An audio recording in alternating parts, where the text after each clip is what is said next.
very much caught. If I come to you, Murtaza, thank you for patiently waiting on the line there. You mentioned that there may well be some support for the Pakistani action within its own territory as well as on the borders.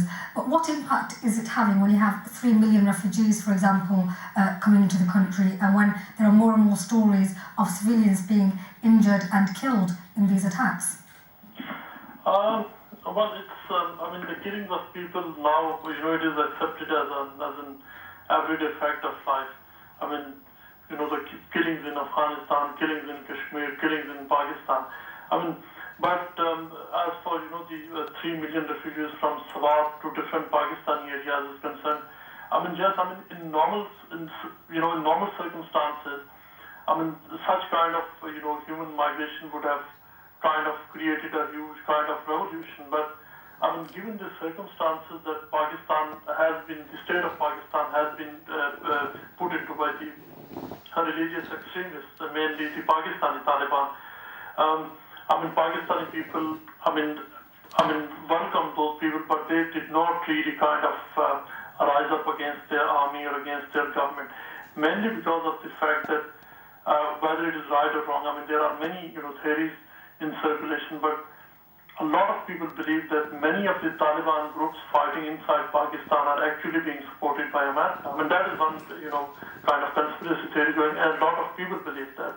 And many people are convinced that, the factors which are responsible for destabilizing Pakistan from within the different militant groups from Punjab, the sectarian groups, and an assorted mix of different radical groups. Many Pakistanis have come to believe that they are actually being either supported by the United States or by India, or the combination of Israel, India and America. So, while Pakistan is on offensive against these groups, they have got the support of people. So in terms of the Pakistani government and troops, they may well be having that support, but is there a perception that this is the most effective strategy, or is there a fear that actually this may lead to further destabilization? What's the long-term outcome in people's minds? Yes, it is very true that what is going on right now is only cosmetic. This is not going to address the root cause of the problem. In the long term, what will really suit Pakistan and what will actually suit the whole region is the withdrawal of America from Afghanistan and the return of Afghanistan's ownership to Afghanistan people. On paper it would look, very good, and it would really bring normalcy to the chaotic situation that we find ourselves in today.